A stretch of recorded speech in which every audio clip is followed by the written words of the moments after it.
السلام عليكم البنات، مرحبا بكم في قناه جنات، ومرحبا بالمتتبعين ديالي العزاز، ومرحبا بكم والف مرحبا وشكرا لكم بزاف بزاف بزاف. بلا ما نطول عليكم البنات في المقدمه، غادي ندوز ان شاء الله يا ربي لواحد المقادير ديال البسطيله د الحوت بالنسبه للناس اللي ما كتنجحش معاهم هاد البسطيله هذه د الحوت، اولا ما كتعطيهمش ديك النكهه اولا ديك البنه اولا ما كيطيبش مزيان، يعني ما كتعطيهمش داك يعني داك المذاق اللي كيبغيو. اليوم ان شاء الله يا ربي غادي نوريكم الطريقه بالتسلسل، يعني حتى توصلوا لديك النتيجه اللي بغيتوها البنات، يعني بطريقه زوينه زوينه زوينه زوينه بزاف البنات. يعني غادي تجربوا معايا هاد الطريقه هذه وغادي تنجح معكم ان شاء الله يا ربي. على بركه الله ندوزوا المقادير اللي تنحتاجو. اول حاجه عندي هنايا واحد الكميه ديال السيبيه، يعني البنات هاد السيبيه هادي كنشدوها كنغسلوها مزيان، يعني حتى كتخرج لنا واحد الكشكوشه، يعني عاد باش نحطو يعني صافي عاد باش نحبسو منها. يعني غسلوها مزيان البنات، غسلوها مزيان مزيان حتى كتحيد لها ديك الكشكوشه كما قلت لكم. يعني عندي هنايا الفرخ، يعني انا خديت على حسب الامكانيات ديالي وعلى حسب الافراد العائله اللي عندي، وعندي هنايا الكالامار، وعندي كذلك الكروفيت هنايا، وعندي البنات هنا هاد الكروفيت هذا يعني عندي هنايا نقيته وما ما حيدش ما رميتش القشره ديالو البنات كما كتشوفوا.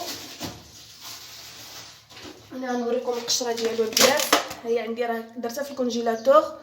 هانتوما البنات يعني هاد القشره هادي غادي نصايب مع نديرها، نصايب لكم واحد لاصوب زوينه بزاف بزاف بزاف بالقشر ديال الكروفيت، يعني اللي نقاتو ما ترميش القشر ديال الكروفيت، يعني راه غادي تحتاجو.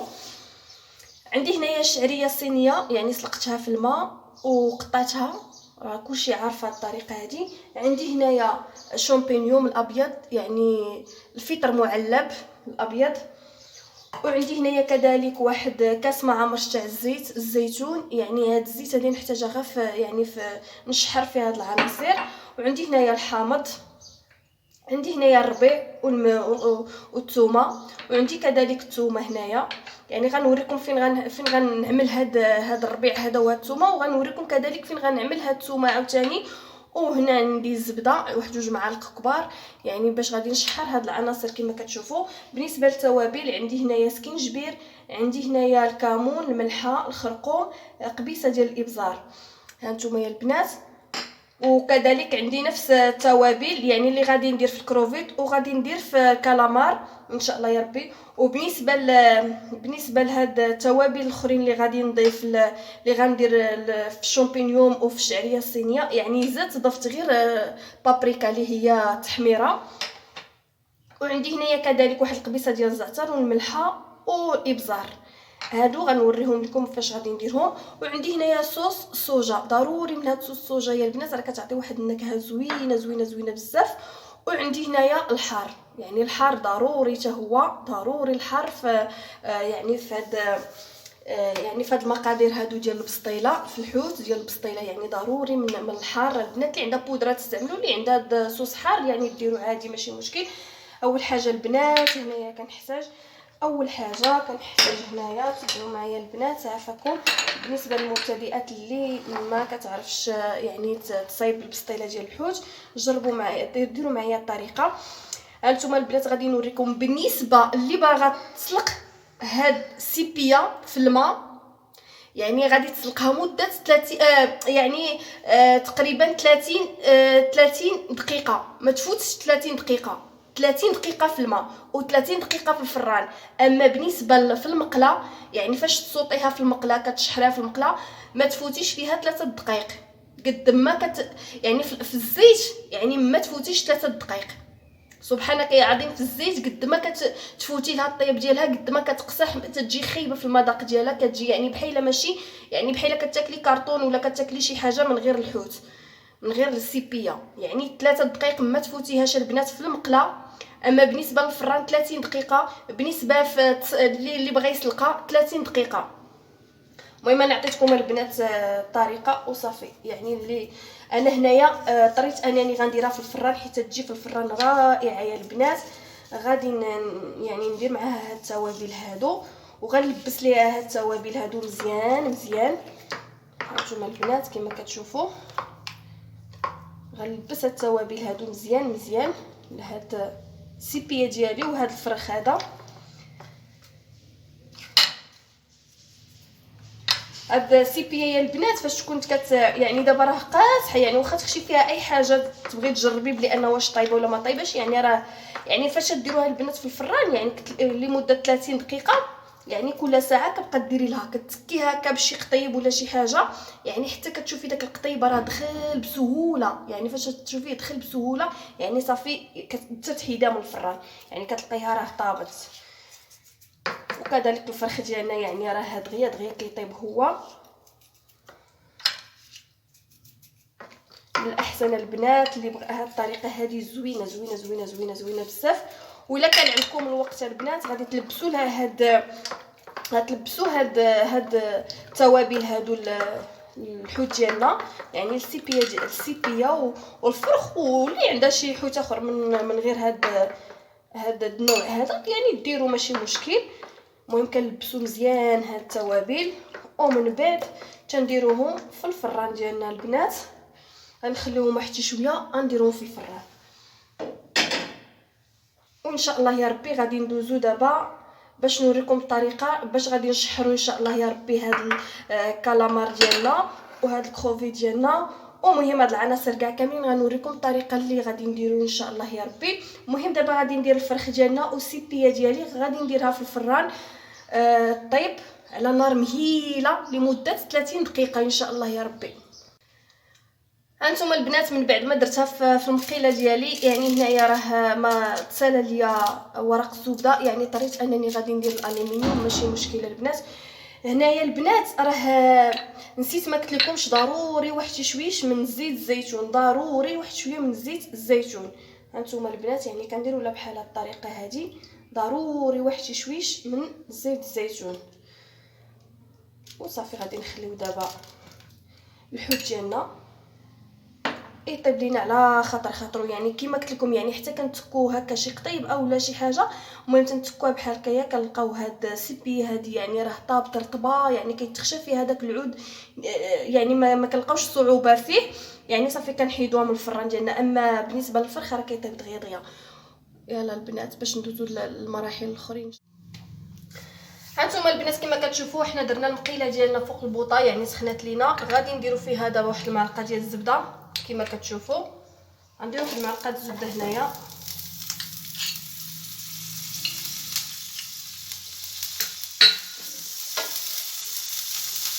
نطيح على شويه البوطه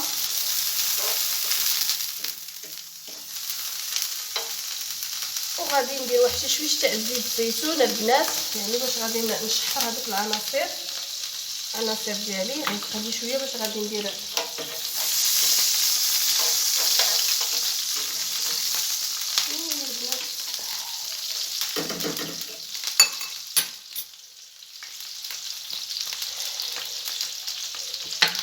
نتوما البنات. من بعد ما درت الزبده والزيت يعني غادي ندير الثومه ديالي، غندير نص هنا ونخلي نص جهه اخرى. غندير التوابل ها هما كما كتشوفوا البنات، وغادي ندير هنايا صوص صوجا، يعني راه خفيفه هذه البنات، راه ما ثقيلش بزاف، ولكن ما غاديش نكثر باش ما غاديش يمشي ليا داك اللون ديال، باش ما غاديش يضيع ليا داك اللون ديال الحوت ديال الكالامار ديالنا.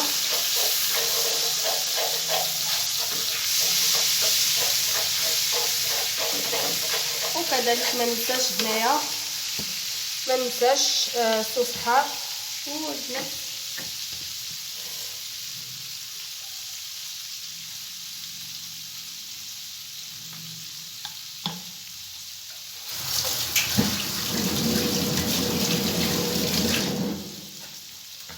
وكذلك نمسح البنات هذا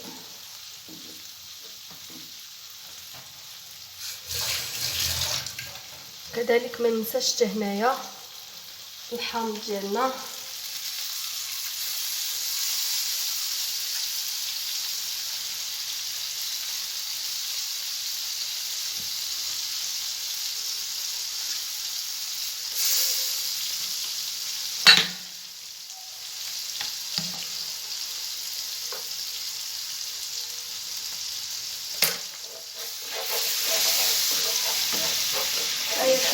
ديالنا دابا غادي نرميو فيها ان شاء الله يربي هاد الكالامار ديالنا بهاد الطريقه.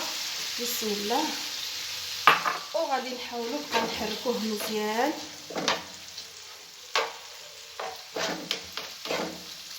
هانتوما البنات شفتوا يعني تيكون فيه واحد اللون زوين صراحه الله. ما خصناش نحيدوا ليه داك يعني. هانتوما البنات كما كتشوفوا، شوفوا لاصوص كي دايره، شوفوا لاصوص ديالو. ولكن البنات بالنسبه لهذا الكالامار يعني ما غاديش نفوتوا فيه 3 دقائق.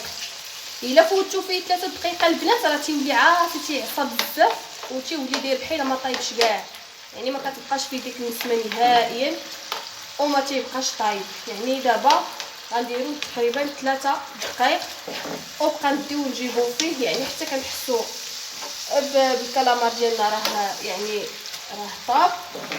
3 دقائق، مده 3 دقائق فقط، ما نفوتوهاش البنات. الا بغيتو تنجح معكم هاد البسطيله هادي 3 دقائق ما تفوتوهاش.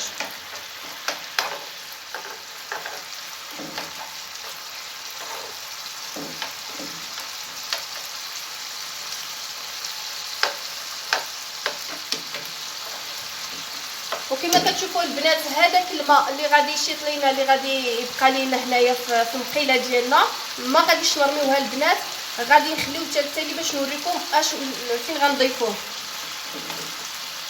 هذا الماء هذا اللي غادي اللي كيقطر من هذا الكالامار هذا، يعني وراه تيطلق الماء.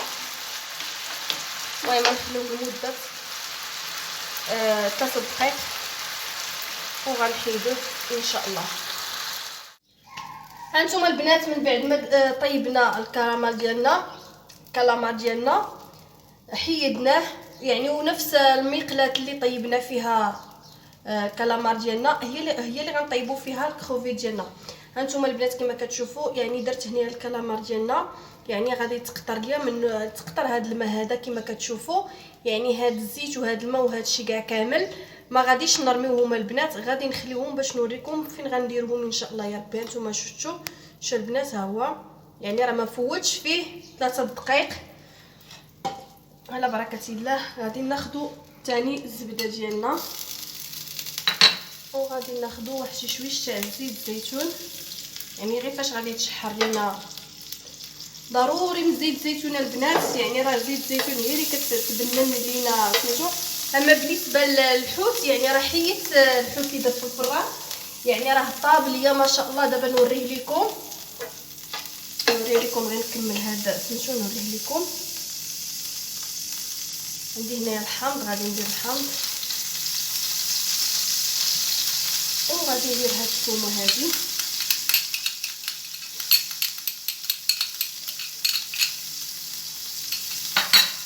وكذلك غندير واحد شويش تاع الحار.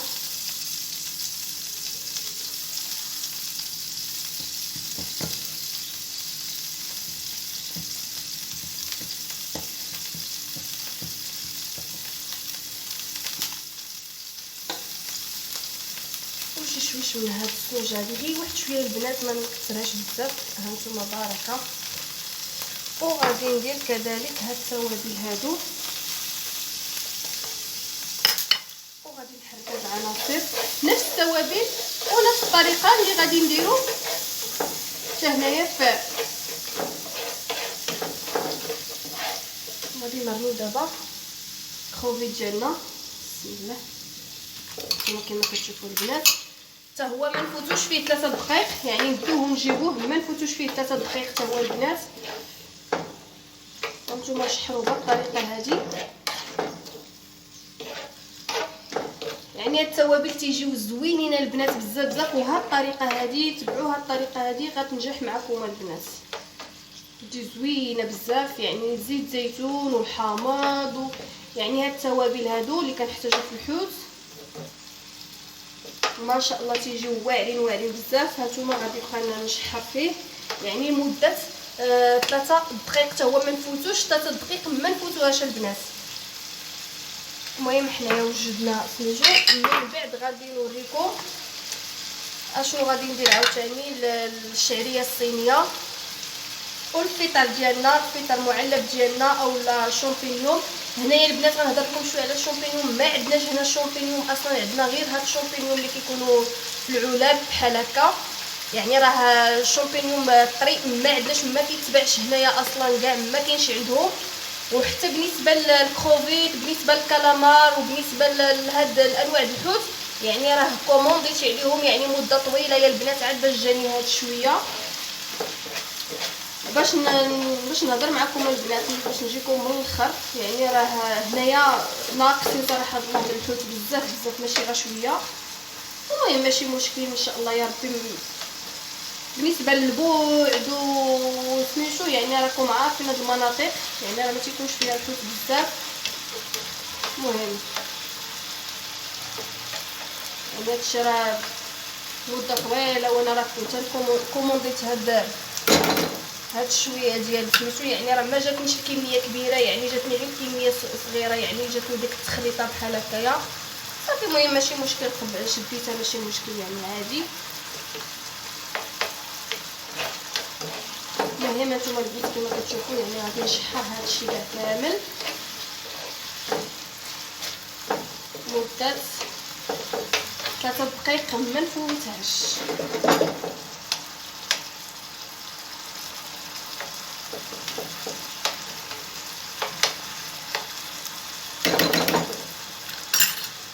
حتى يطيب لينا ان شاء الله يا ربي. كما قلت لكم حتى هو يعني غادي نزول غادي نحيدو وداك الماء اللي كيطلق الكروفيت ما غاديش نحيدو حتى هو بنفس الطريقه، يعني غنديرو بشي شبيكه حتى هو تيقطر.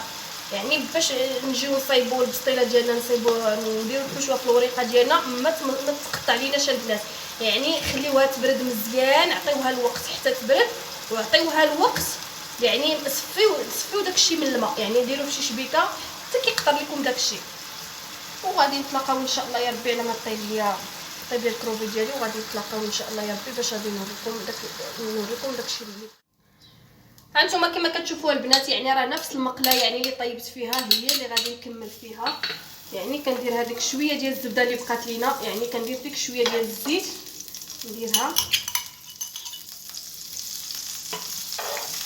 ونشحر هادشي مزيان البنات. وانتم كما كتشوفوا يعني بهذاك الماء اللي كان فيه الكروفيت ديالنا وداك الكالامار ديالنا يعني ها هو يعني راه ما زولناش خليناه. ها هو هنا اللي غنديروه هنايا البنات كما قلت لكم.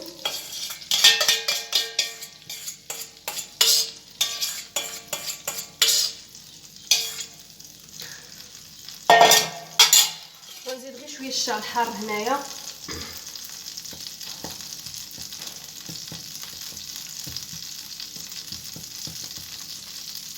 وغادي ندير كذلك هذا الحامض هذا نعصرو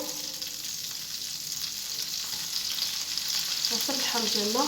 وغادي ندير كما قلت لكم هذاك المعدنوس داك الربيع والثومه يعني غنديرهم هنايا كما كتشوفوا هنايا غنديرهم.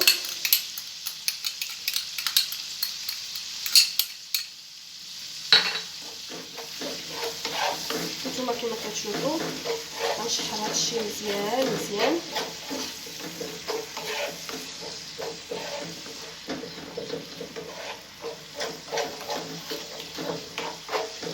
نزيد واحد شويه تاع الصوجه غير شويه ماشي بزاف البنات هانتوما. وغادي نضيف هاد التوابل هادو يعني غنضيف هاد التوابل ما نكثرش الملح بزاف، نحاول ما نديرش الملح بزاف.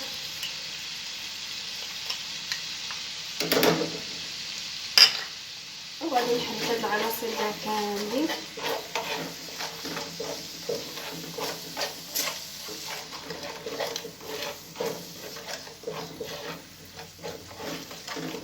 وغادي ندير الشعريه الصينيه ديالي كما كتشوفوا. يعني البنات هنا اللي بغات تقطع الزيتون تقطعوه، من الاحسن اللي عندها الزيتون. راه كان عندي انايا خليته البسطيله ولكن استعملته بحاجه اخرى البارح. البنات اللي بغات دير الزيتون يعني من الاحسن طحنو يجي مطحون كيجي واعر البنات بديك الطريقه. وهنايا غناخذوا داك الشامبينيون ديالنا يعني الفطر المعلب غادي نديروه حتى هو بهذه الطريقه هذه، نخلطوه مع هاد الشعريه الصينيه، غنبداو نجيبو فيها يعني حتى كتحمر لينا حتى هي وتتاخذ لينا داك اللون اللي بغينا وتتشحر يعني في هذاك دوك التوابل اللي يعني في هذاك الماء ديال الكروفيت وكالامار.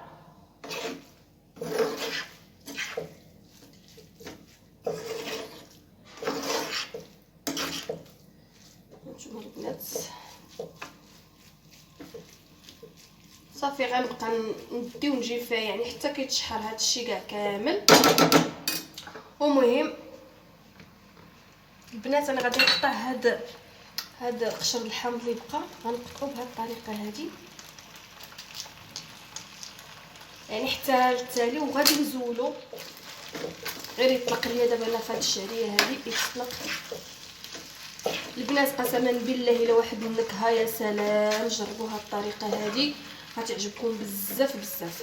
وحتى هي البنات فاش تكملوا غادي ديروها حتى هي تقطر مزيان باش ما تقطع لكمش ديك الورقه ديالكم. وكنوصيكم واحد الوصيه هي البنات، ما ديروهاش وهي سخونه، ما ديروش حشوه وهي سخونه ابدا، نخليو الحشوه ديالنا حتى كتطلق على خطره وكتبرد لينا ان شاء الله ونديروها.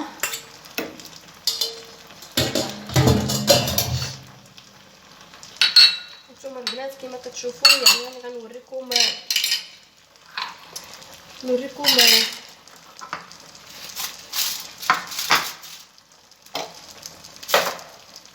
هذا ديالنا الحوت ديالنا اللي درنا في الفران. يعني هانتوما كما كتشوفوا البنات يعني طريقه زوينه زوينه زوينه زوينه والله الا طريقه رائعه يا البنات وطريقه مختصره كما كتشوفوا. والله الا الطريقه هذه زوينه يا البنات. وهاد السيبيه يا البنات شحال من وحده كترقدها في الحليب، اصلا راه اللي فيها الحساسيه راه مشات فيها. عفوا البنات راه طاح لي التليفون. هانتوما البنات شوفي كتجي بحال الزبده، هانتوما شفتوا كتجي طايبه يا البنات بحال الزبده في الفران. هانتوما شفتوا كتجي طايبه بحال الزبده يا البنات، كتجي زوينه زوينه زوينه بزاف. اما هذا راه صافي هذا راه ولا طاب نيت مزيان مزيان يعني واحد النكهه واحد النسمه صراحه الله البنات رائعه. قسما بالله ما تخيلوش داك النسمه ديال هاد الطريقه هذه اللي درتها في الفران. يعني درتو مده 30 دقيقه، يعني 30 دقيقه ما فوتهاش البنات. شو كيجي داير يعني طري بحال الزبده. هانتوما يعني هذا راه كياخذ الوقت وهانتوما شوفوا البنات طاب ما شاء الله. غادي نقطعوه ان شاء الله يا ربي بهذه الطريقه. شوفوا هانتوما البنات راه طايب صافي راه ما عرفت من هذا. هانتوما البنات نقطعوه بهذه الطريقه هذه، المهم نقطعوه المهم بالطريقه اللي بغيتو نتوما. كنقطعوا يعني هكا شرائح صغار.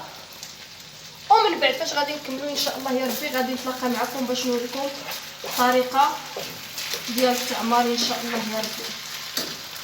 يلا دابا باي باي عليكم حتى نتلاقاو ان شاء الله يا ربي بالشكل ويعني فاش نكونوا تنعمروها على ما يقطر لي هذا الحوت هذا مزيان وغادي تبرد لي الحشوه ان شاء الله يا ربي باش غادي نبدا معكم التعمار.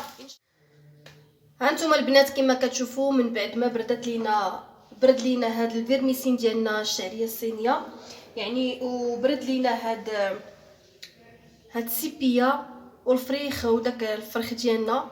نتوما قطعتوا على هذا الشكل هذا نتوما كيبقى من الاختيار ديالكم كتقطعوه بالطريقه اللي بغيتو.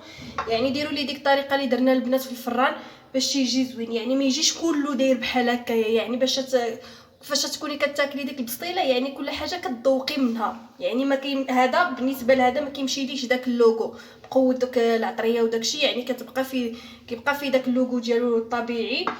وكذلك حتى هذا مهم، هذا راه ضروري هذا من نشحروه. يعني هانتوما كما كتشوفوا يعني بردات لينا هاد الحشوه ديالنا. دابا نخلطوها ان شاء الله يا ربي باش نبداو. بسم الله على بركه الله.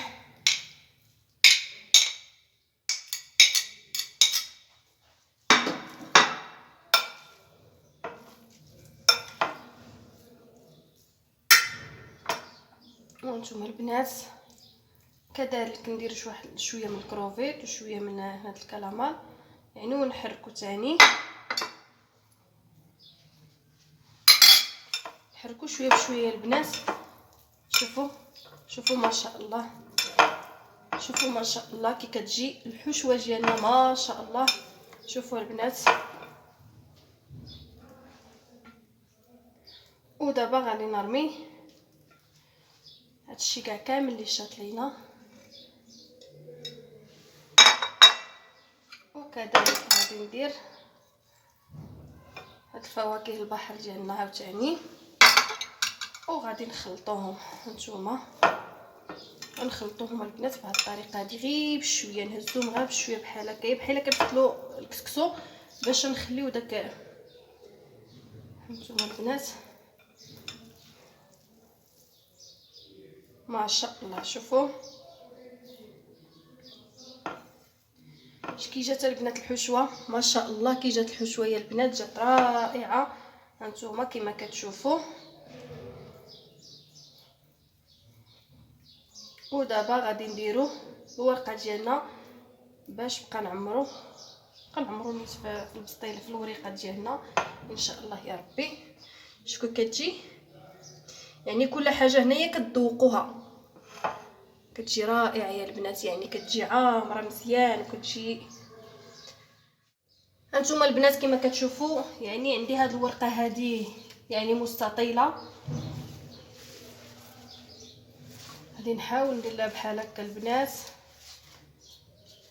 حيت عندي انا هاد الورقه مستطيله.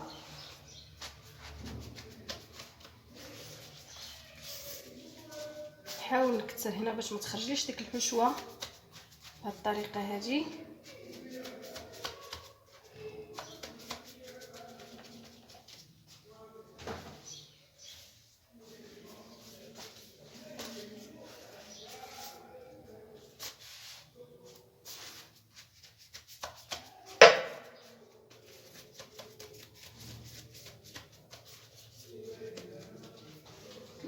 غناخذوا الحشوه ديالنا بسم الله، ناخذوا الحشوه ديالنا نوزعوها بهذه الطريقه هذه.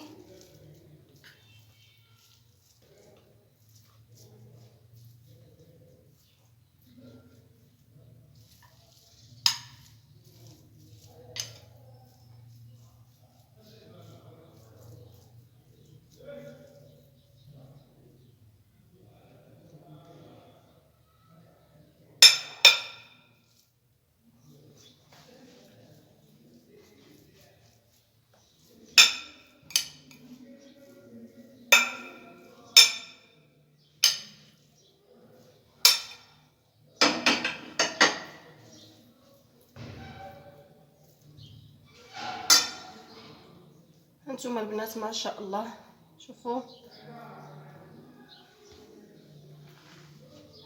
البنات كي دايره. وهنا راه وجدت واحد شويه تاع الزبده، عفوا البنات راه نسيت ما دهنتش الزبده ديالي في هذا.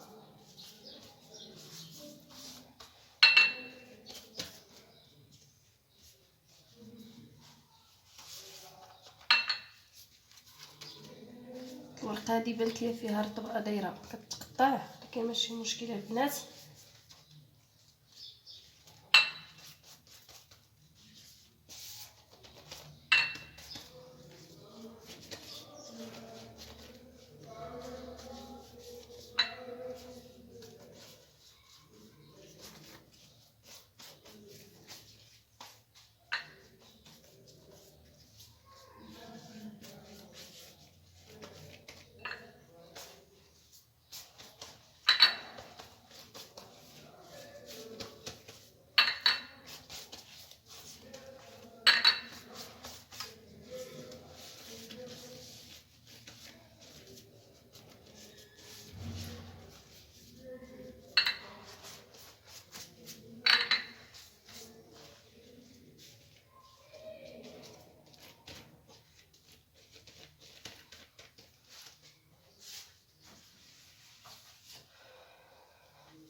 نحاول نشد الورقه ديالي بهذه الطريقه البنات، وغندوزها من التحت.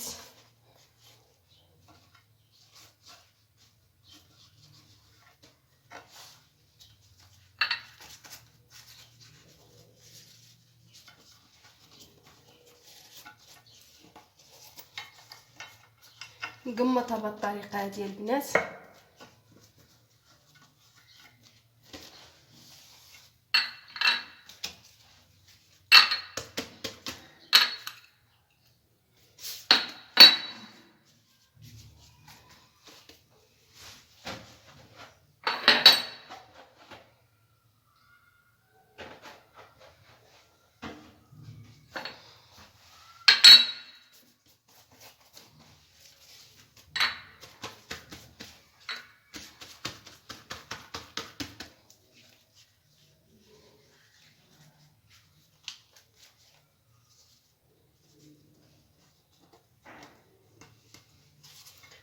نحاول البنات غير بشويه بشويه بشويه، حيت اصلا هاد الورقه هادي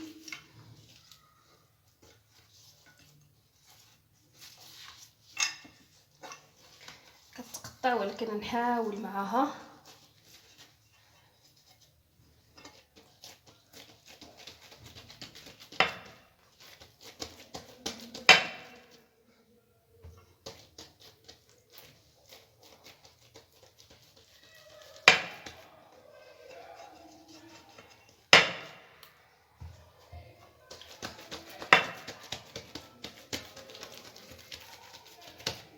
هانتوما كيما كتشوفوا البنات، هي البسطيله ديالنا غادي نديوها دابا للفران ان شاء الله يا ربي. هانتوما البنات غنديوها للفران وغادي طيب لينا، ومن بعد ما طيب ان شاء الله يا ربي غادي نخرجها من الفران باش نوريكم الطريقه، وغادي نوريكم بالنسبه اللي ما كتعرفش كيفاش انها غادي تزين، ماشي تزين البنات، كيف الطريقه باش تنطيبوا الكروفيت بالقشر ديالو. اللي ما عرفاتش تقولها ليا ندير لها الطريقه يا البنات، نوريها الطريقه كيفاش يعطينا بحال هذا الشكل هذا، وكيبقى محتفظ على اللون ديالو تيجي زوين. المهم هانتوما البنات دابا غنمشي ندخلها للفران ان شاء الله يا ربي، وغادي نتلاقاو في في التزيين ان شاء الله يا ربي وفي التقديم. هانتوما البنات كيما كتشوفوا، شوفوا القرمشه كيفاش دايره هائله يا البنات، شوفوا البسطيله ديالنا كي كتجي هائله، الورقه ديالها مقرمله. المهم دابا نبداو في التزيين ان شاء الله يا ربي. شاطوا ليا واحد شويه ديال شاط لي شويه الحشوه، غادي نحاول انني المهم التزيين تيبقى كل وحده وكيفاش الطريقه ديال التزيين ديالها.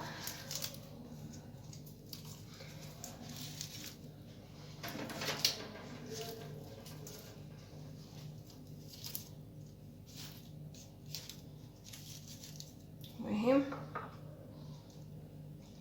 هو التزيين ديالنا.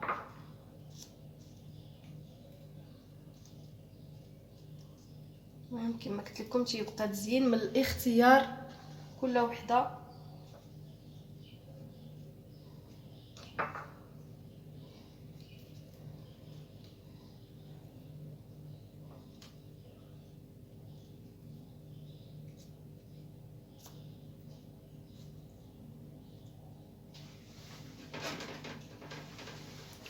وهنايا عندي واحد الحامض قطعته على هذه الطريقه هذه، قطعته على شكل قلب. المهم كما قلت لكم نتوما كيبقى من الاختيار ديالكم، وتزيين من الاختيار ديالكم كل وحده وكيفاش تتزين هانتوما.